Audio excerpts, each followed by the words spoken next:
Atong nadungog, gikan sa mga pagbasa, ilabi na sa unang pagbasa, gikan ni Propeta Jeremias, ug sa ikatulong pagbasa nga mao ang Ebanghelyo, sumala ni San Mateo. Ang pagtindog nga malig-on, maisugon sa atubangan sa katawhan, maisugon nga muangkon sa identity isip sumusunod sa Ginoo. Si Propeta Jeremias diha sa unang pagbasa nagkalisod sa iyang pagtuman sa tulumanon isip propeta. Naglisod tungod kay ang mga tawo, ang mga Hudiyo nga iyang gipadaygan sa mensahe sa Dios, mao man ang unang mikontra batok kaniya. Bisan kung wala si daotang binuhatan, si Jeremias ilang gilutos ug ilang gisakit ug mireklamo si Jeremias ngadto sa Ginoo. Pagkalisod sa pagsunod nako kanimo isip propeta, murag nailad ko nimo ani Ginoo. Apan sa samang higayon, bisan kasibugon si Jeremias sa iyang buluhaton isip propeta, nakaingon usab siya nga dili siya pwedeng musibog sanglit ang pulong sa Dios. Ang pulong sa Dios hait kaayo sa magmudulot sa iyang bukog. Ug mao kana nga taliwala sa mga kalisdanan, gibutang ni Jeremias ang iyang kaugalingon diha sa Ginoo nga dili gayod mo pasagad kundili andam ang maong Ginoo nga iyang gituuhan sa pagsalbar kaniya taliwala sa mga pagpanglutos. Pagsalbar kaniya, pagluwas kaniya, dili sa mga pagkabilanggo, bilanggo man na si Jeremias, dili sa kamatayon, kay kadaghanan sa mga propeta, patyon man, kundili sila nga naghimo sa maong propetanhong tulumanon, makalaom nga anaa ang Ginoo, aron mao ang magdala og vindication, gikan sa unsa may mga kadautan nga gipasa ngadto kanila, nga magmadaugon ang pulong sa Dios, magmadaugon ang Dios sa dagan sa mga panghitabo. Sa Ebanghelyo sumala ni San Mateo, si Jesus mismo mao ang nagtudlo sa iyang mga tinun-an. Ang inyong pagkatinunan nako, ang inyong pagkasumusunod nako, dili na ninyo itago-tago. Taliwala sa mga kalisdanan nga sination ninyo. Gani ang mga tinunan sa panahon ni Jesus, ug si Jesus mismo, nakasinati man kana og mga kalisdanan. Dihang wala na si Jesus, sila mismo nagatubang, gamay pa na sila sa maong panahon, nagatubang og mga kalisdanan, dala sa sitwasyon sa maong panahon. Unsa man ang sitwasyon sa maong panahon? Sa panahon ni Jesus, ug sa panahon sa iyang mga tinunan, ang Israel, kabahin na siya sa Romanhon nga imperyo, na Roman Empire ba? Kadungog pa siguro mo ni anang maong phrase, Roman Empire.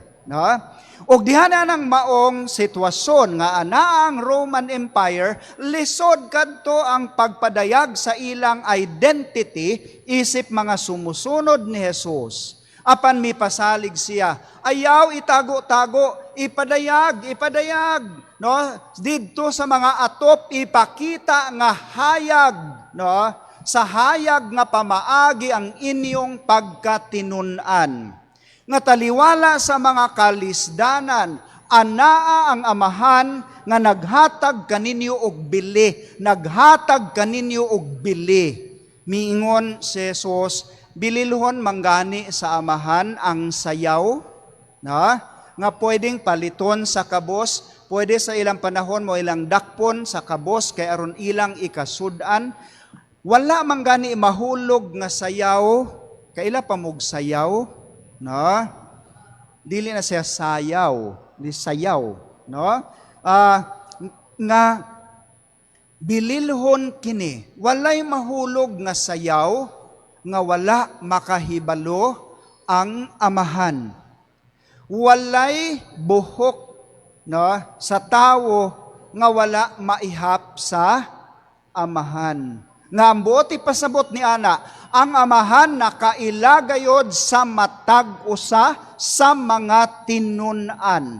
Nga kung nakailang amahan sa matag tinunan, bililhon gayod ang matag usa ka tinunan, bililhon gayod ang kada sumusunod ni Jesus sa atubangan sa amahan.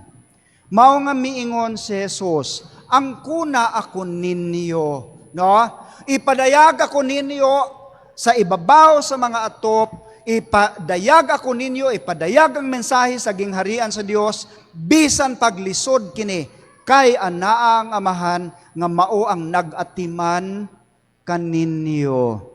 Kung inyo akong ipadayag, kung inyo akong ang kunon kuusab kamo sa atubangan sa akong amahan. Pero kung magtago-tago, dili andam mamahayag, o dili pud ako makaila kaninyo sa atubangan sa amahan. Mao kana mga kaigsuonan. Diha sa atong kaugalingong panahon, kung dadoon nato kana siyang maong mensahe sa atong kaugalingong panahon karon, na lisod man ang atong panahon. Wala man tuod nay Roman Empire, di ba? Okay.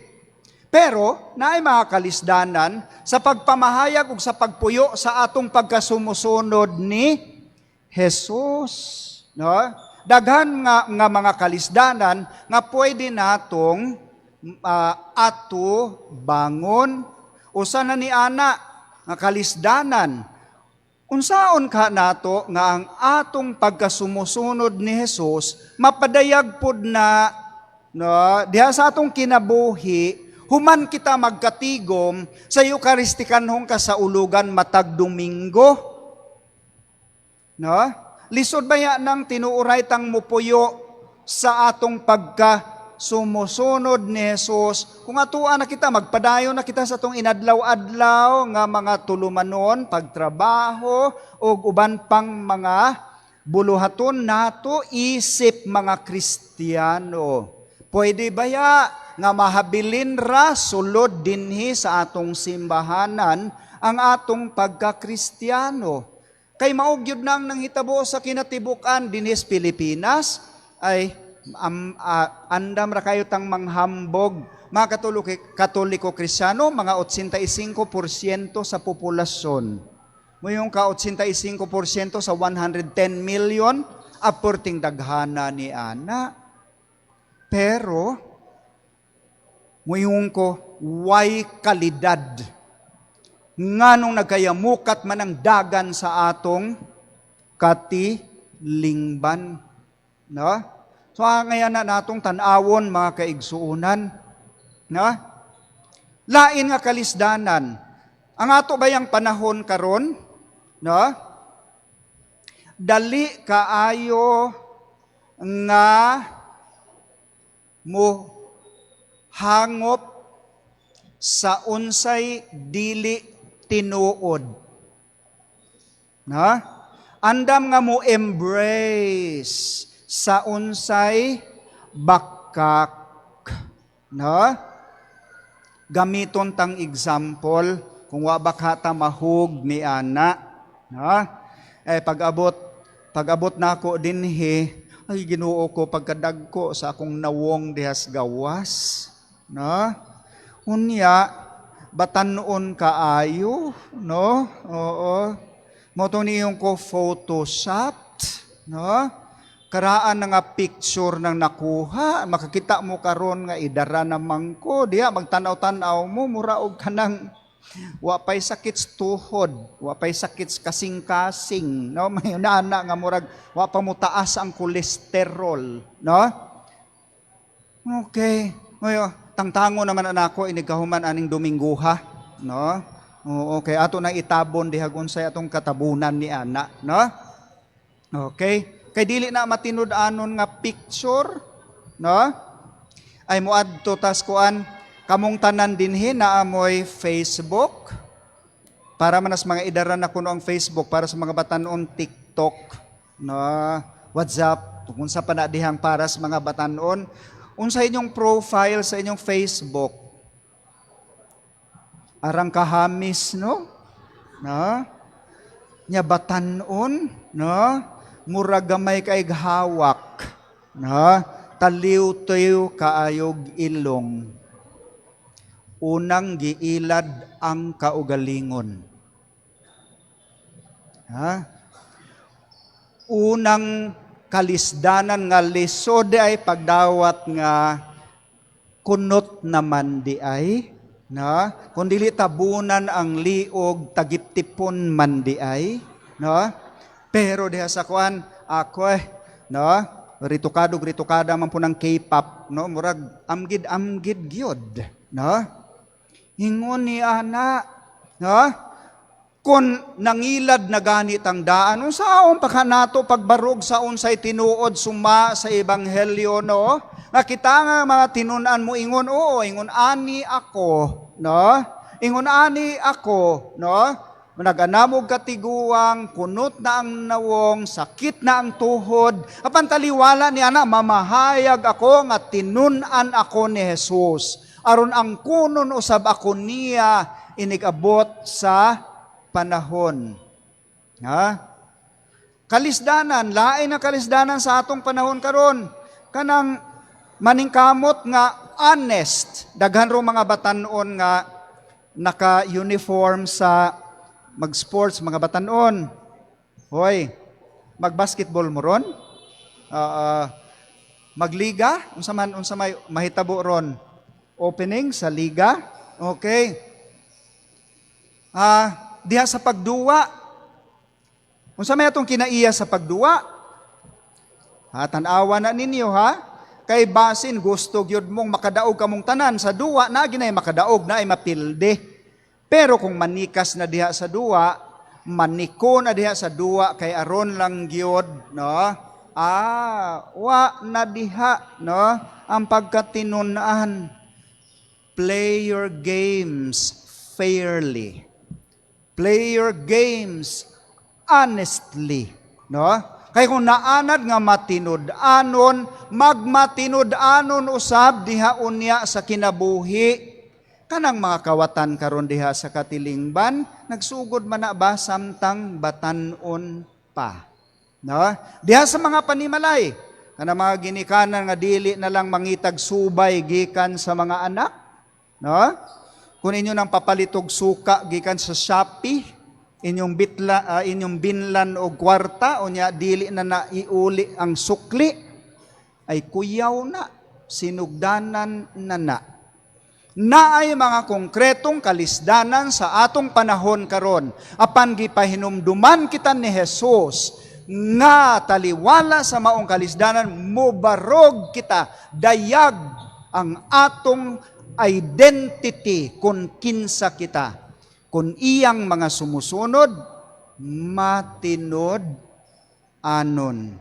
Taliwala sa usa ka panahon nga lisod ang pagkamatinud-anon. Taliwala sa panahon nga ang matinud-anon mao'y gukoron, ang matinud-anon mao'y itrol. Ang matinud-anon mao'y dautan. Samtang ang mga bakakon magpadayon. Mga sa atong pagpadayon ining santos nga misa mga kaigsuonan. Sa makausapa, mapaubsanon kitang mangayo sa Dios. Sa gasa nga kita malig-on gayud unta sa atong pagkatinunan ni Jesus, taliwala sa mga kalisdanan nga dala sa atong panahon.